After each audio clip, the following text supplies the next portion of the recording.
Thank you so much, everyone, for coming together today. I'm just going to share my screen briefly while I make some quick opening remarks for our panel. Hold on one moment, please.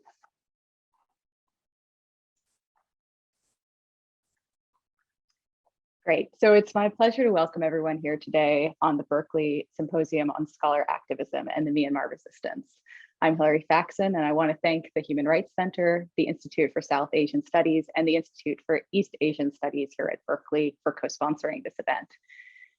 We're here today together to support, situate, and analyze Myanmar people's struggle for democracy in the wake of the February 1st military coup.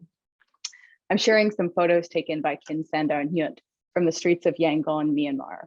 We pay respect to the striking factory workers, doctors, teachers, and government staff, and we celebrate people who have banged pots each night and marched peacefully in the streets. We also honor and mourn the over 60 people who have been killed by the military in the recent weeks, and we send our thoughts and prayers to almost 2,000 who have been arrested, charged, and detained. But we also know that Myanmar people are not alone in this struggle. Across Asia, from the streets of Hong Kong to the fields of India, student activists, lawyers, and farmers are fighting for freedom. So in this first panel, Insights from Comparative Contexts, it's my pleasure and my privilege to welcome three speakers with profound and intimate knowledge of state repression and social justice movements in Thailand, Hong Kong, and India. In Thailand, dissent spiked after the 2014 military coup, and mobilization has only increased since the most recent wave of protests began last July. In Hong Kong, student activists have been among those who pioneered creative protest tactics in efforts to resist Chinese control and maintain democracy. And in India, the government restored internet in Kashmir just last month after revoking regional autonomy and launching a brutal crackdown against protesters in 2019. These movements and their demands are not equivalent, but we can see them as part of a broader project of resisting authoritarianism across Asia. So our goal today is to start to understand how these concurrent movements are evolving and to situate Myanmar's civil disobedience movement within regional struggles for democracy. So our speakers represent expertise from each of these three countries that I mentioned and come with different perspectives on law and rights, activism, and ethnography. And I'll briefly introduce each of them and ask them to highlight just one key similarity between their work and the current resistance movement in Myanmar. And after that, we'll move on to the roundtable discussion. So let me start with Cheryl. Cheryl Haberkorn is a professor of Southeast Asian Studies at the University of Wisconsin-Madison, where she researches state violence and dissident cultural politics in Thailand. Cheryl is the author of 2 books and numerous academic articles, and she also writes and translates about Southeast Asia for a public audience. She's currently a Guggenheim Fellow, where she's tracing the individual, social, and legal impacts of the past 5 years of Thai dictatorship in order to understand how justice might be forged. Welcome, Tyrell. So by way of introduction, could you tell us just about one key resonance between what's happening in Myanmar now and the relationship between people and the state in Thailand since the most recent coup? Thanks so much, Hilary, for the introduction and for inviting me to be part of this conversation. It feels incredibly urgent right now. What I find fascinating looking at the two countries is that both are countries with serial histories of military coups, serial military regimes, and yet at this precise moment, there is a consistent and sustained outpouring of protest in the streets, despite the potentially grave consequences that have already unfolded in both Thailand and in Myanmar, both in the streets in terms of violence, and in the case of Myanmar, murderous violence from the police and also prosecution.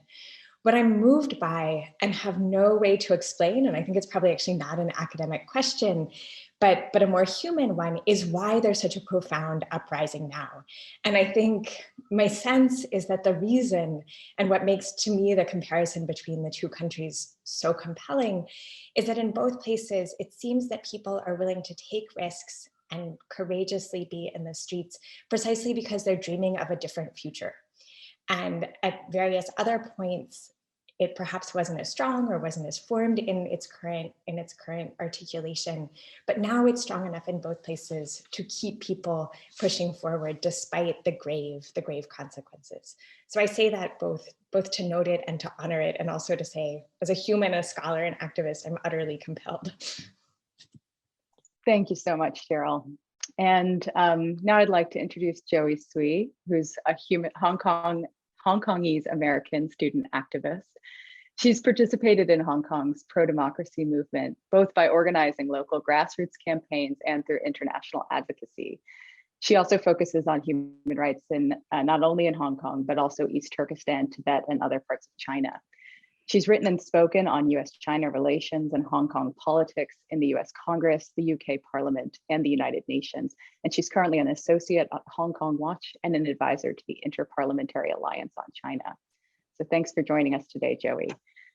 Could you share just one way in which you see your experience as a student activist for Hong Kong echoed in what's happening today in Myanmar?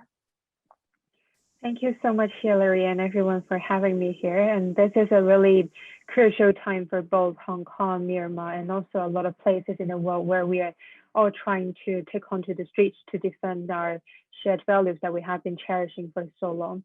So as a student activist from Hong Kong and as a part of the younger generations, I think the world has witnessed how strong the power of youth is throughout all the pro-democracy struggles that are happening across the globe right now. We are seeing very young leaders in both places emerging and very courageously taking up different roles in the society and also in the pro-democracy struggles. We might not have a very abundant experience, we might not have a very profound knowledge in terms of like social movements or other stuff, but then all of us are very, very determined in participating and take up our responsibility of part of the society and really to get involved in organizing all these grassroots demonstration activities, and also in terms of gaining solidarity and raising international awareness on the issues that are happening in our society, in our community. And we are also seeing a lot of young leaders and also different people with different backgrounds, from different age groups, of different occupations coming together and really to cooperate in defense of our democracy, freedom, and also human rights. For example, in Hong Kong, every time during protests, we see some housewives, we see doctors, lawyers, we see students. We are also seeing a lot of the other people from different industries in the society coming together to take onto the streets in protests against the Chinese Communist Party. And we are also seeing the very, very precious scenes in Burma and also in Thailand and also other places across the globe. So I think in terms of this, it really echoes to what has been going on in Burma right now. Thanks so much, Joey. And finally, I'd like to introduce our third speaker, Jasnea Sarma, who's currently a postdoctoral research fellow at the Institute of South Asian Studies at the National University of Singapore. She hails from Assam, India, and she's currently writing a book about resource frontiers, voices, and visions on the borders of Myanmar, India, and China. And since I've had the chance to read some of that book, I can share that one thing I really love about Jasnea's work is her ability to tell the stories of women and men that she meets in those borderlands. So welcome, Jasnea.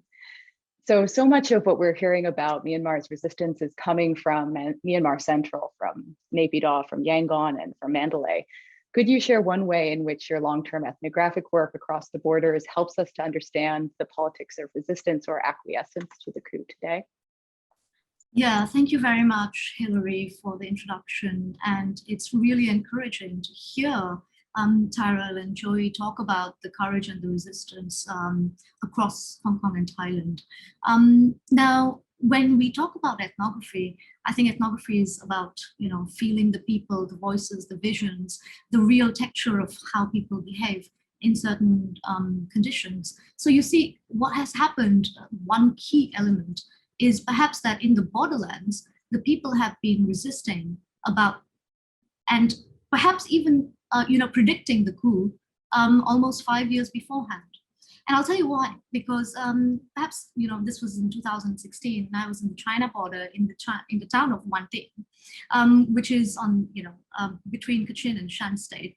And this little girl, she held my hand and she said, "Amma, do not be scared. We are used to seeing the Tamadaw, the Burmese military, cause havoc." And this was This was only 4 months after the elections in 2015 in November.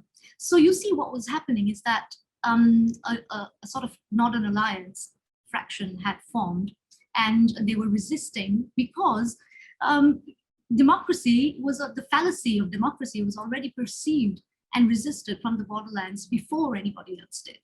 And there is a reason for this, and there's several reasons, but the major reasons are because these borderlands have been, at the helm of civil war for so long, and you have, these are ethnic minority groups, you have extreme amounts of resource extraction, extreme amounts of frontier capitalism, and violence, which happen in a sort of out of sight fashion.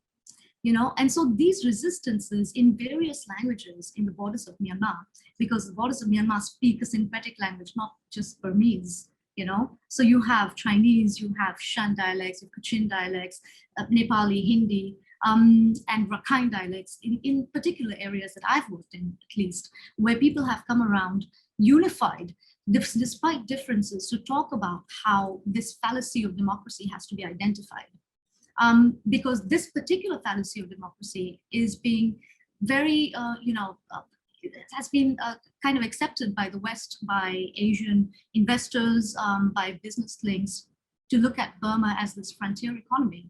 And the other factor on this is that I was interviewing various armed organizations, civil society organizations, members of youth groups in these borderlands, and they have all talked about how they were seeing that Dawn San Suu Kyi was perhaps not being, that particular streak of democracy playing up to the military generals was going to falter and not create any form of dialogue within the peace process. So you had people on the streets in 2016, 17, 18, as well as armed resistance. So that's the one key point that I've been looking at from the borderlands, is that they spoke about the fallacy of democracy before anybody else did. Thank you so much, Jasnea. So I want to give our panelists a chance to talk a bit about geopolitics. So I'll start with Tyrell and ask just what are some of the key similarities between the coups in Thailand and Myanmar, and how does each evade accountability? If you could explain a little bit about the relationship between the two militaries, that would also help us understand the broader geopolitics of ASEAN at this moment. Thanks, Hilary. I think the most important place to start is that with this coup, as with every massive human rights violation that has taken place in ASEAN since ASEAN began to exist, ASEAN's official policy has been non-interference. Very shortly after the February 1 coup in Myanmar, the military leadership of both countries met. And that was quite notable, actually spawned some really beautiful protest art in Thailand of generals, Thai and Myanmar generals meeting together. I think there are the two places to think about how the two militaries and their coups are similar. There are some key similarities and some key differences. I think what's similar is that both use a combination of law, both in terms of amnesties as well as mangling the Constitution. I was going to say writing the Constitution, but I think mangling is perhaps the more correct word in the case of Thailand and Myanmar, along with the use of violence in the streets. The difference is that I think there's a different balance in terms of the kind and level of repression that is used. Just looking at even the reported numbers of arrests and deaths that have taken place in Myanmar since February 1, they are incredibly high. There have been more people detained in Myanmar in the last month than there have at least known to be detained in Thailand since 2014. I think that's incredibly significant.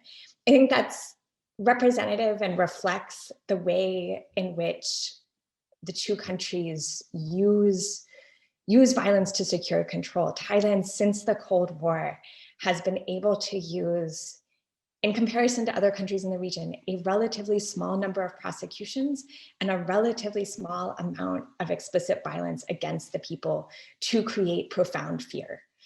It doesn't make it any less significant or any less violent, but the sheer numbers are much different. And it's a question, I think it's a question scholars haven't yet been able to answer, of how they've been able to be so selectively repressive and yet so successful in shutting down dissent and keeping it shut down.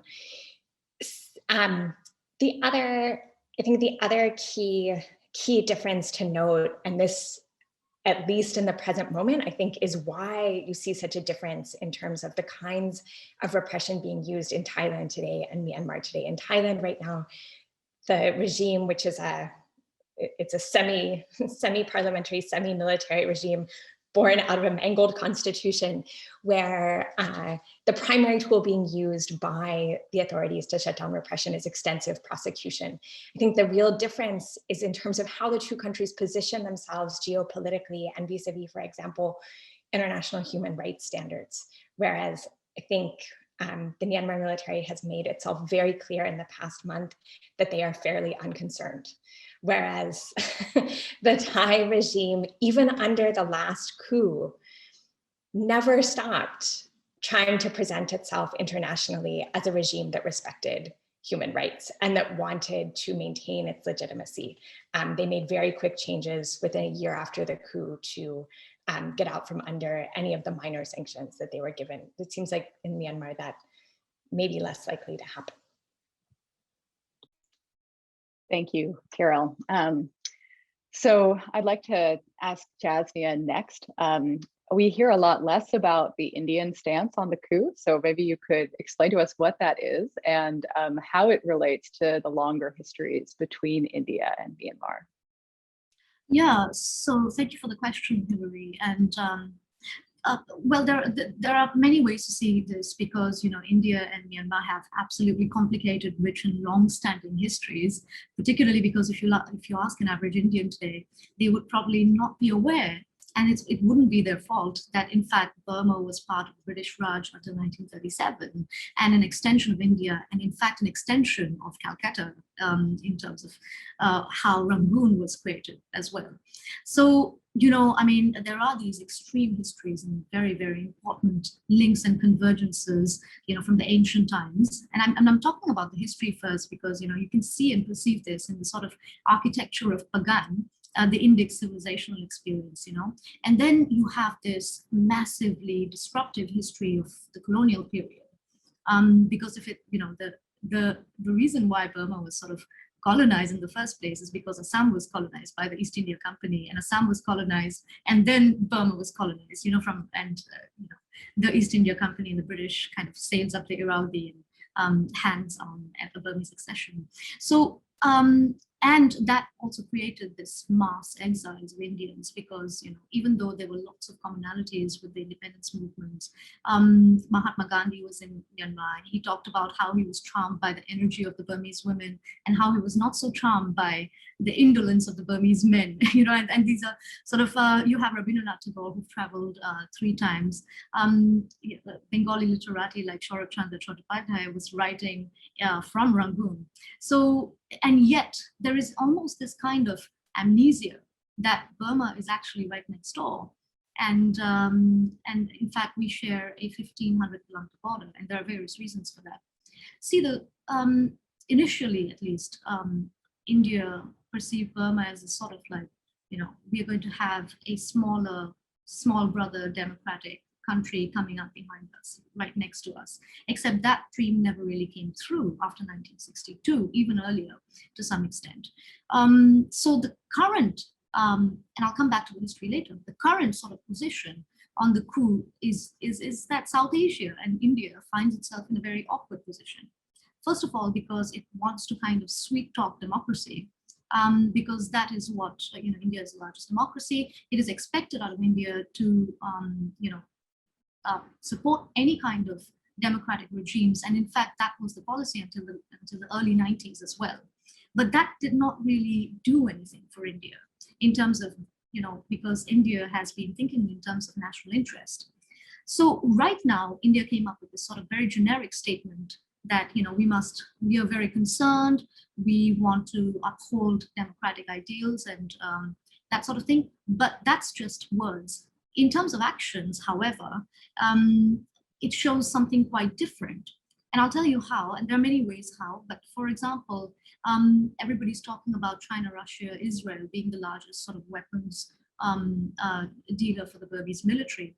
However, India comes right next to this. In fact, in the last 2 years, India has been, perhaps according to the CIPRI database, the largest provider. And in fact, only just recently, India provided a submarine, donated a submarine. And there are larger geopolitical reasons why this has been happening. And most sticking to that point is sort of India's approach to its northeast region. And the second thing is that, when the Rohingya veritably genocide or ethnic cleansing was happening in 2017, India's statement was perhaps something like, we are concerned for the loss of military lives at the hands of the ARSA, the Rohingya sort of army. And it was not in support of any other fractions.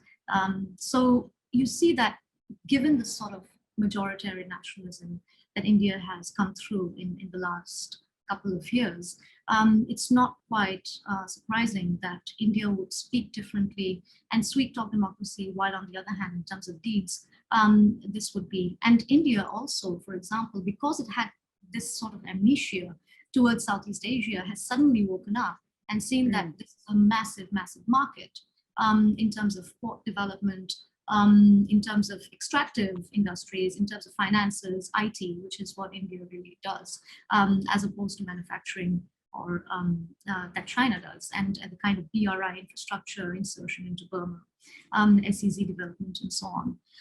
India, for example, has directly or indirectly abetted military cronies in the development of its projects in Myanmar. For example, there is talks of a new port in the riverine regions in Annam province, and it looks like the collaborations are directly with the MEC. As you know, the MEC is a military conglomerate. So in India, there isn't really such a reckoning or understanding of how doing business with Myanmar, in fact, automatically puts them in the hands of this sort of penetrative cronyism that really controls every sector of the economy, really. So that's the kind of understanding that really needs to come around. For example, the military alliance is not a thing in India, even though there are rich histories and rich processes of movements going on right now. But it's very difficult for Indians in India to really turn towards its east, really look east and see how things have changed, and that's a pity. Thanks, Jazz. I have got to cut you off there, okay, though I know you have so many details to share with us, because I'd really like to ask Joey about the elephant in the room, which of course is China. So Joey, could you tell us a little bit about how China governs Hong Kong, including what happened last week with the proposed changes to Hong Kong's electoral system? And given these actions, what do you think the Myanmar democracy movement needs to know about negotiating with the Chinese state? Yeah, so Hong Kong was a British colony for 99 years, and September 24th, 1984, the British government signed the Sino-British Joint Declaration of China, and Hong Kong was officially handed over to the Chinese government on July 1st, 1997. And actually, we can see that Hong Kong's situation really started deteriorating ever since 1997. So over the years, we have actually witnessed the continuous attempts and also continuous encroachments from the Chinese Communist Party trying to encroach on the city's core values of freedom, democracy, human rights, and rule of law, and of course, our high degree of autonomy. For example, in 2012, they have been trying to enforce an educational reform in Hong Kong, requiring all students in Hong Kong to engage in national education, which is pretty similar to the brainwashing education curriculums that have been going on in mainland China. In 2014, we had the Umbrella Revolution broke out in Hong Kong, where thousands of hundreds of Hong Kong people took onto the streets, occupied the streets in Hong Kong, demanding an authentic universal suffrage. But then that was, of course, cracked down again by the Chinese Communist Party. And in 2019, they have been trying to introduce this amendment bill to require the power of sending Hong Kong people and also anybody in Hong Kong for an extradition agreement where they can be sent to mainland China to stand court trials in mainland China. And because of this, a lot of Hong Kong people took on to the streets, and then we eventually kicked off our pro-democracy struggle. And throughout the whole process, we have witnessed a very brutal police brutality. We have witnessed the Hong Kong government's crackdown on our pro-democracy movement by violence and also by banning us to stand for elections and also with other institutionalized tactics. And they have also introduced to further crack down on Hong Kong's disobedience movement, they have further introduced the national security law in July 2020. And ever since Hong Kong's situation really deteriorated even more rapidly after that. We can see several rounds of mass arrests in Hong Kong going on. We have, up until now, we have more than 100 Hong Kongers arrested under the national security law with names of secession, including with foreign forces, and are currently facing a potential imprisonment of up to 10 years to lifetime. And we have also seen that they have arrested 47 of our most prominent, most vocal pro-democracy leaders in Hong Kong, putting them behind the bars simply because of their participation in a democratic primaries in Hong Kong, where they're simply trying to secure more seats in our legislature. And aside from all these arrests, we're also witnessing a continuous encroachment on our judiciary as well as our legislature, where for our judiciary, we see a very enormous pressure put on judges in Hong Kong, where they cannot give a rather lenient or rather just sentencing or judgment. So otherwise they will be facing very serious attacks from pro-Beijing camps in Hong Kong, from the Hong Kong government, or even from a lot of senior Beijing officials themselves. And we're also seeing that the government have been making use of the national security legislation to handpick the judges who will be handling cases concerning national security, to make sure that all these sentencing, all these imprisonment of pro-democracy figures are going with Beijing's wills and also wishes. And aside from these encroachment and also mass arrests in Hong Kong, we are also seeing a lot of pressure and a lot of very significant reform made to our legislature, where they have been disqualifying and seating legislators in Hong Kong with the national security legislation. And 2 days ago, they have the National People's Congress meeting kicked off in Beijing, where they have submitted a draft decision to the Congress talking about an enforcement of electoral reform in Hong Kong, basically banning all the pro-democracy forces in Hong Kong from ever standing elections in the future, and also allowing setting out new committees in Hong Kong for a further filtering and also for a further selection, and also allowing them the power and also the ability to handpick the legislators in Hong Kong in the future. And I think from all these deteriorations and all these crackdowns and all these decisions made by the Beijing government, I think it is pretty apparent that the people of Hong Kong no longer enjoy the rights of peaceful assembly and also the freedom of expression in Hong Kong, because basically, and whenever they have been trying to participate in political gatherings in Hong Kong, or whenever they try to speak out their minds on social medias or in any public areas, they will be accused of violating the national security legislation. They will face a very high risk of being charged under names of suppression, including with foreign forces, and leading to a very long imprisonment. Also, the possibility of being extradited to mainland China. So we can see that Hong Kong's situation has been changing very, very rapidly over the 20-something years, and it has come to a point where I think it is a consensus, and the international community has witnessed how serious the situation in Hong Kong is. And I think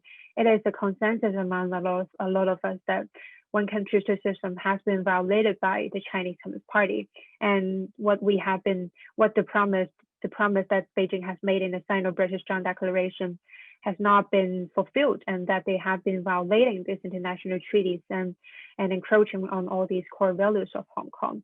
And we're also seeing the disappearance of the term one country, two systems in the working reports of the Chinese government.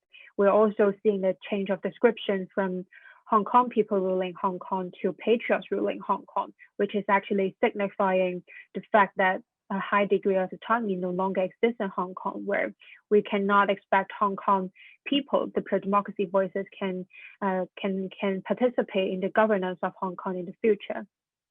So I think with witnessing the Chinese Communist Party's repetitive history of violating international treaties, of disrespecting international rule-based order, and for their repetitive and continuous violation of basic human rights, I think the advice or the suggestion that I would like to give to the pro-democracy protesters in Burma and also across the globe, that when it comes to negotiation with the Chinese Communist Party, I think we have to keep their repetitive records of violating these treaties and also basic rights in mind, that we have to really look at their actual actions instead of their empty promises of protecting democracy and rights made in these international treaties. Because, for example, with the Sino-British Joint Declaration violations, for example, with the ongoing forced legal labor in violation of the International Labor Convention, we are seeing that the Chinese Communist Party is not going to respect any promises it made in these international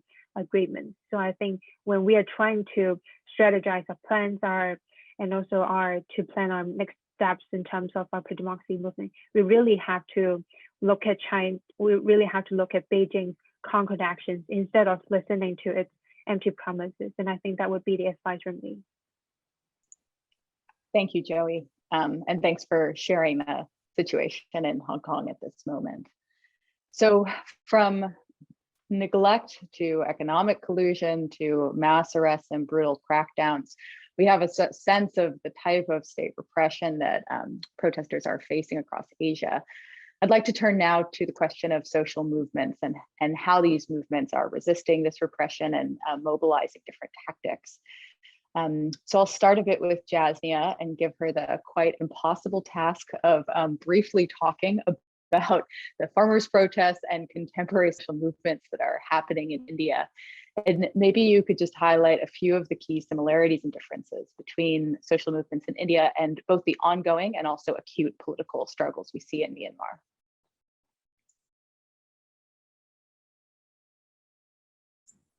Apologies, the Zoom mute problem. All right, so thanks for the question. And it was really educative for me to hear from Joey as well about the situation in Hong Kong. I think when it comes to the farmers' protest, I wouldn't be really thinking about this as an analogous protest, because in India, we have to think about this as a democracy versus better democracy or better forms of governance sort of system, right? So the last time that I can possibly think about something in India that was similar to what is happening in Myanmar today is actually during the 70s in what we call the dark phase of Indian democracy, which is the emergency. And this is when Indira Gandhi, the Prime Minister, after having very much won mass support and an election, then proceeds to go on and completely dissuade people from civil liberties and detaining, arresting people, changing the constitution, amending it at will, mass kind of detaining. And this sort of thing that's very comparable to Myanmar in the case that we see today, especially the ways in which people are talking about night raids. That's very reminiscent of the emergency days. And that's considered to be a very, very difficult and dark history within India. Having said that, however, we do live in an extremely repressive environment even today, particularly when it comes to certain regions, for example, Northeast India or Kashmir, and certain identities of people become very, very important. I'm not an expert on sort of social movements really, but and sort of my understanding is based on looking at all of my friends who, I left India in 2012 when a massive protest, urban middle class protest, was happening in the streets of Delhi and across India, when because of a brutal murder and sexual assault of a woman in Delhi. And that became kind of commemorated as the Nirbhaya case, One Without Fear. And there was mass support of, and things, so I guess the way to think about it is, where in India, you have three kinds of sort of protests generally. You have the sort of governance, development-based protest, and farmers' protest is part of that. The farmers' protest is not necessarily a democracy struggle, so therefore they shouldn't be seen within the same realm. However, it is a struggle against onslaught of privatization and price guarantees for farmers, and it's largely restricted to Punjab and Haryana and upper belt of in the Indian north. And then you also have identity-based protests, Dalit, women, Muslims, particularly with the Citizenship Amendment Act, which excludes Muslims very specifically out of India's repatriation deals and India's refugee policies, which India doesn't have one. That's another story.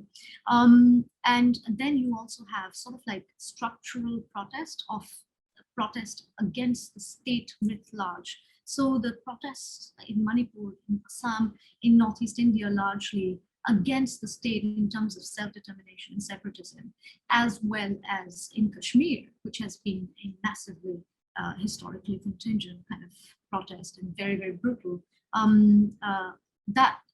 Those are the sort of three kinds of protests, and which are aspects of democracy that are being targeted, right? However, in India, particularly in the last 10 years, and especially after this right-wing sort of government came to power, you have comparatives with Myanmar in terms of the ways, there are two ways, right? So one is like the pasha, we call it the zaga in Myanmar, right, in Burmese, or like the language of protest, and the tariqa, the mode of protest. That's comparable because in many ways, the kind of creativity, the kind of like, country-based or context-based protest, from black magic to breakdancing in the streets of Yangon. In India, you have hartal, we call it, or hunger strikes, or demonstrations, dharna. That's very much imbibed in our democratic ethos in terms of free speech and so on.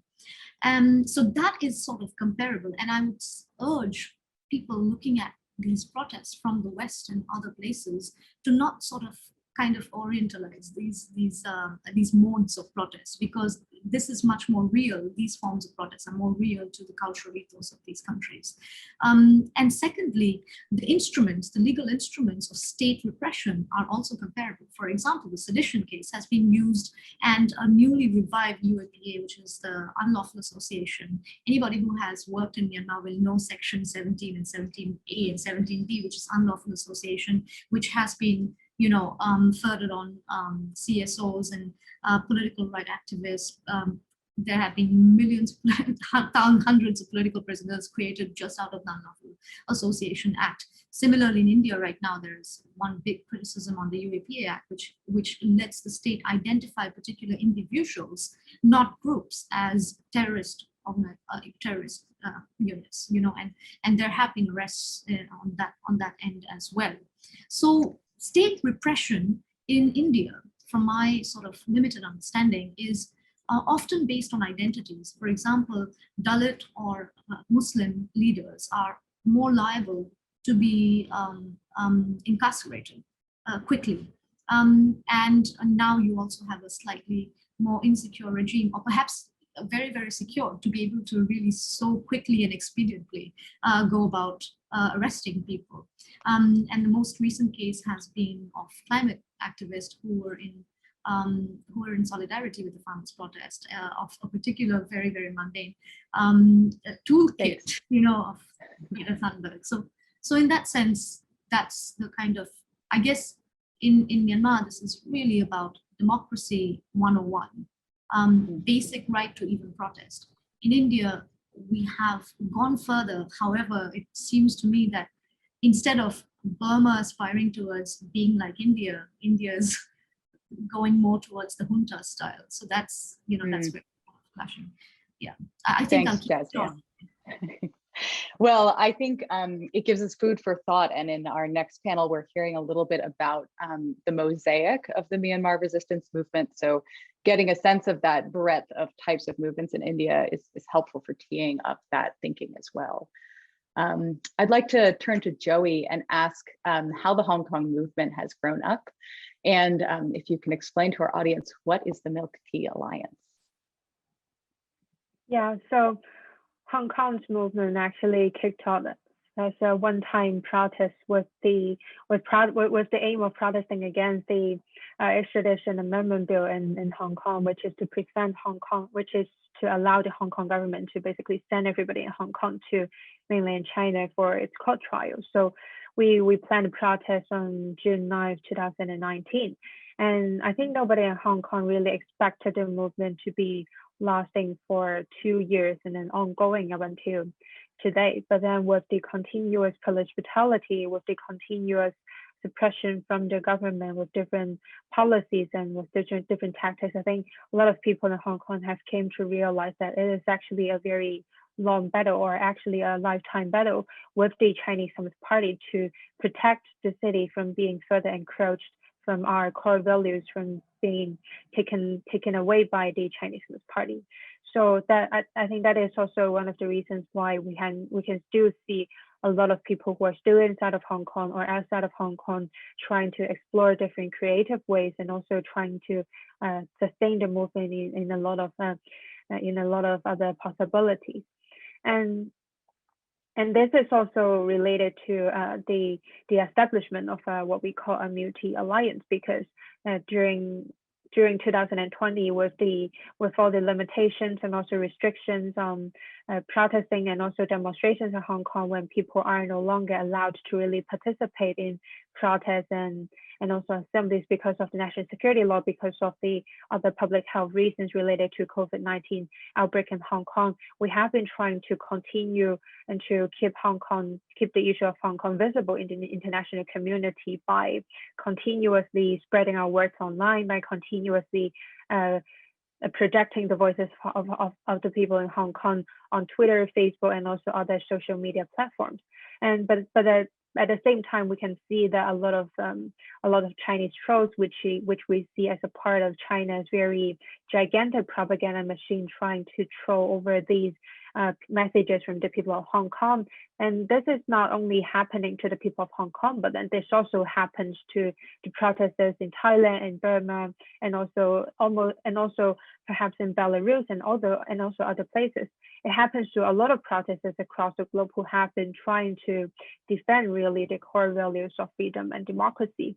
And that is also why a democratic solidarity alliance has been established by netizens from Hong Kong, Taiwan, Thailand, and Burma, based on our common habit, or our common love to a beverage, milk tea. And that is why our alliance has been named the Milk Tea Alliance. So it actually started as an internet topic, where we have been creating this in response to the Chinese trolls as a part of their propaganda machine. But then it eventually evolved into a dynamic multinational protest movement, where we advocate for our values, our shared beliefs in human rights, democracy, where we demonstrate solidarity with the protesters in the other countries.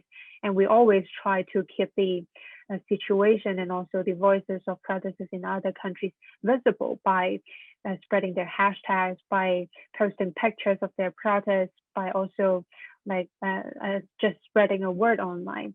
And that is how the Milk Tea Alliance has been constructed. And this has really been very, very effective to all our pro-democracy struggles across the regions. Because, for example, in Hong Kong, with the national security law coming into effect, it really leaves a very, very little room for people who are still inside of Hong Kong to express any kinds of public opinions online, because that would lead them to being charged under all these very serious criminal offenses.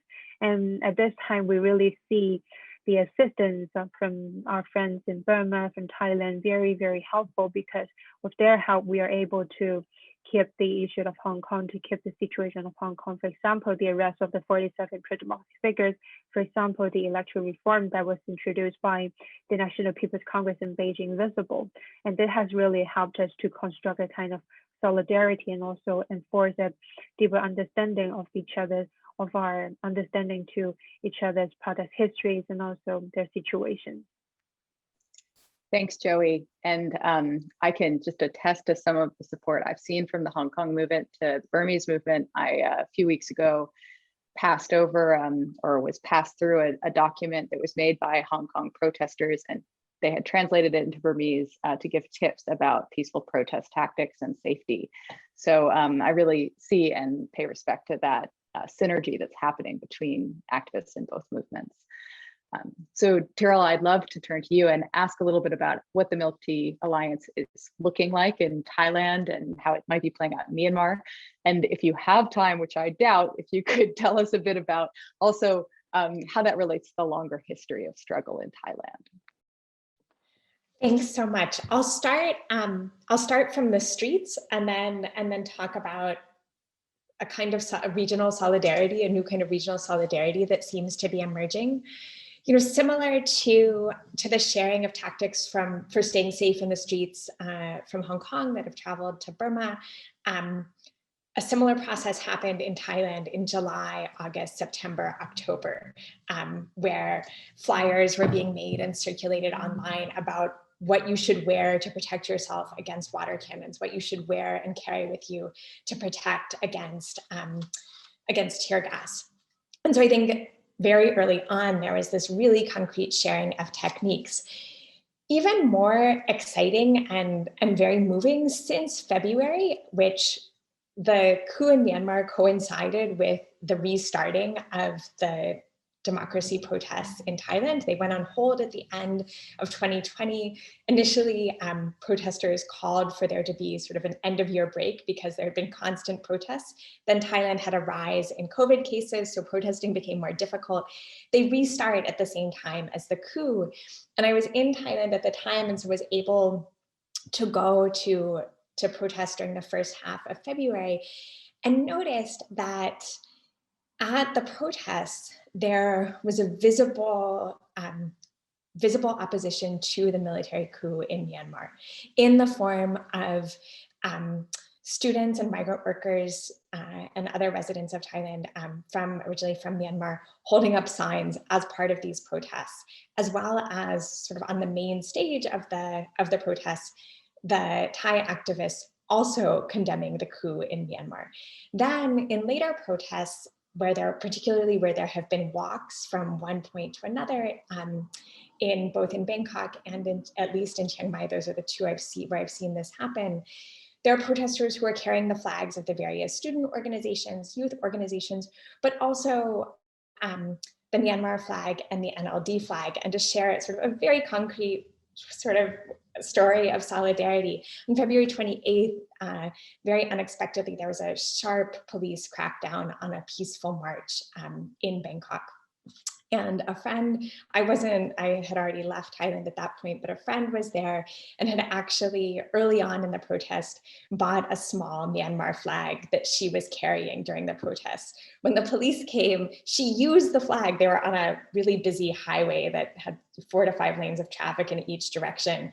And they were on one side and the police were coming from both ends. She used her Myanmar flag to get the cars on the other side where traffic was still moving to stop. So that's the concrete piece. The more, I think, exciting piece, and this connects with many of Joey's comments, you know, over the last 4 years, links among activists in the region have been growing online. You see on Twitter, the past week, I've seen various Milk Tea Alliance graphics that have been translated into all the languages of the region, calling for democracy across the region. I think that's incredibly exciting, especially in the context, as I noted before, of how toothless ASEAN is in terms of supporting human rights or supporting democracy. This is an alternate space where people in the region are thinking across borders about how to create a more just set of relationships in the region. So I find it very exciting. And we'll be watching towards the future. Thanks so much, Tyrell, and I hope that this is the conversation today, which I'm finding really exciting and moving and inspiring. It's one small piece of that thinking across borders that I hope to see much more of and encourage, of course. So we are coming close to the end of our time. I do notice one question in the chat, which I am going to bring forward to our second panel. But in closing, I'd like to ask one more question to our speakers in relation to the theme of scholar activist praxis. So let me start with Jasnea. So I know you've been following the citizen debate and the movements back in your home of Assam. And I'm wondering about any comparisons that you might make between the Myanmar resistance movement or lessons that they might draw from experiences in Northeast India.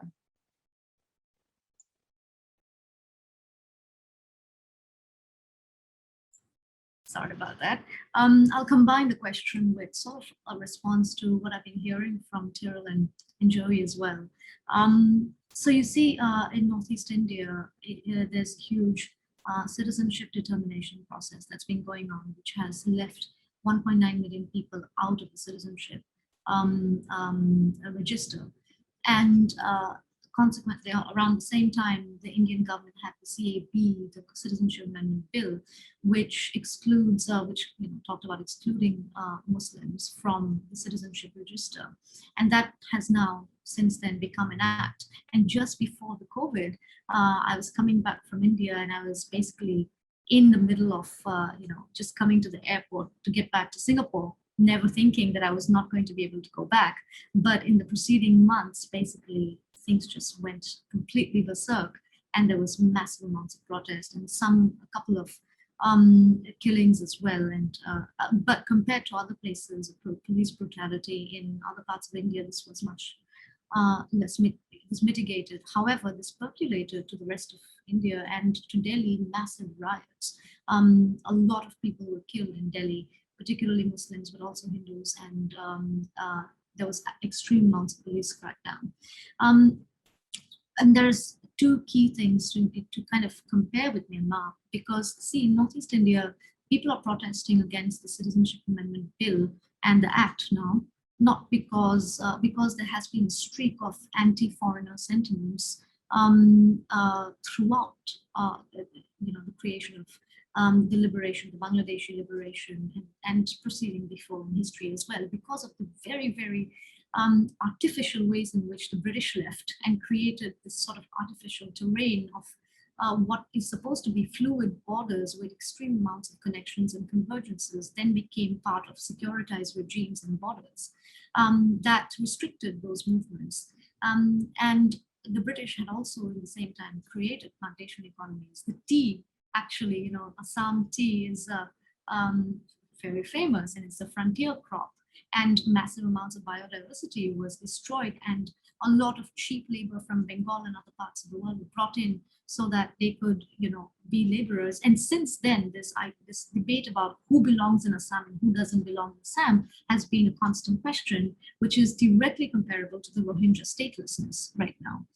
And that kind of thing is dangerous. So sometimes certain kinds of protest, we also have to look beyond the grain, because while the rest of India is protesting for the exclusion of Muslims, Northeast India's approach towards this is that all foreigners should get out, including Hindus and Muslims. So there is that element of that, which is not necessary. Therefore, it's not very good to romanticize our ideas of protest in Northeast India, even though in the older times, I remember like my mom and dad, and they always talk about this idea of colonization by the Indian state in the 80s, and therefore a huge movement similar to the one that is happening in Hong Kong and before in Taiwan as well, had been generated, and people had really come together to think and imagine another kind of system. However, that splintered into a completely disruptive kind of movement. For example, you had the United Liberation Front of Assam and various other fractions of ethnic kind of splintering, and that took arms on one hand and later on became extortionists and so on, and then became also, this region became extremely securitized through a counterinsurgency. So there was extremities on both sides. And that's kind of like protest in the past and now in the present. So in that sense, I think there are ways to think about these things together. But again, it's also important to differentiate the modes of protest. Having said that, however, the language of protest is quite similar in India and Myanmar as well. And why wouldn't it be? Well, Jasnea, one thing I remember from our previous conversation as well is, it's not just Myanmar who can learn from India, but also maybe folks in Northeast India that can learn from Myanmar about how to build solidarity across some of these colonial categories of difference. So thank you. Thanks. Yeah. I want to also turn to Tyrell and ask a little bit. I remember learning about your feminist rewriting of court opinions. And so I'm wondering if you could share some lessons from your scholar activist praxis, especially work with human rights movements.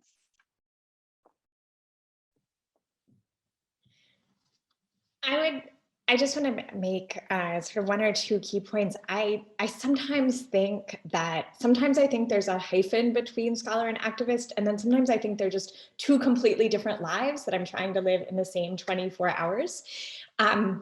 So I think the first thing that I would say is that, I think sometimes the most important thing to do is to remember that they can't be collapsed onto one another.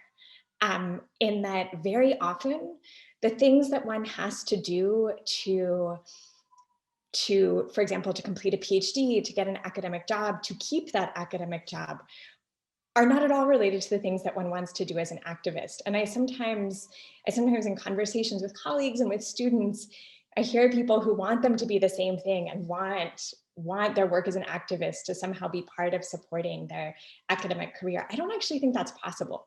I think the academy is fundamentally actually a fairly conservative space. Not that we can't do exciting dissident things in the classroom and in our writing, but as an institution, it certainly is conservative. So I would say maybe the biggest lesson is it's really important to figure out how to do things to keep oneself going, sleeping enough, drinking enough water. But in a broader sense, I think the most important thing in the activist piece, and this is different from what one is taught to do as a scholar, the most important thing is to listen and to not seek credit. And to realize that very often the most useful things one as an academic might be able to offer to a social movement are things that are completely invisible and actually might be kind of boring. And that it's really important to acknowledge that and realize that that's what being in a movement is about learning how to work with other people to create transformative social change, which again is just so different than the model of academic work and success. Yeah, I'll stop there. Thanks, Cheryl. That's a version of a conversation I've been having with a number of people on this, so it's great to get your thoughts. All right, finally, I'd love to hear from Joey, and this relates to part of my question, which is about some of the different roles that people are taking in the struggle and can take in struggles, for example, between being frontline or overseas group. So I'm curious about some of the strategies you've used in your advocacy, and also whether you have a message to the young people in Myanmar today. I think with Hong Kong's pro-democracy struggle as a leaderless movement, we all are trying to make the best use of our abilities and also of our strengths to contribute and to sacrifice ourselves in defense of Hong Kong's core values. For example, we have a lot of frontline protesters standing on the front lines in every protest and demonstrations, trying to protect the people behind them. We have all these civil organizations in Hong Kong trying to organize and allocate the resources for those who are on the front line, and also for those overseas activists who have been trying to project the words of Hong Kongers in other countries. We also have a lot of different scholars in Hong Kong trying to strategize and think about the future of Hong Kong and to lay out a plan for the development of our pro-democracy struggle. I mean, everyone in Hong Kong understands that we cannot be participating in all the aspects in the pro-democracy movement, because really we have been mobilizing almost everybody in the society. But then we have come to realize the fact that we can make the best use of our abilities by doing our best in our own specific fields. And I think that was what a lot of protesters and also a lot of Hong Kongers have been doing over the past years. And that would also be the future plan of us. And speaking about the advocacy of Hong Kongers in other countries, and especially in the US, I think one thing we always do is really to create a kind of relationship and comparison between the issue of Hong Kong, the situation of Hong Kong, and with their domestic situation, and also to draw a relationship between the issue of Hong Kong, the issue of China, the challenge from the Chinese Communist Party with the domestic interest. So for example, here in the US, we have been trying to make use of our personal experience of protesting against the Chinese Communist Party, of fighting against the Chinese Communist Party to catch the attention of, for example, local legislators, for example, of the civil society here in the U.S.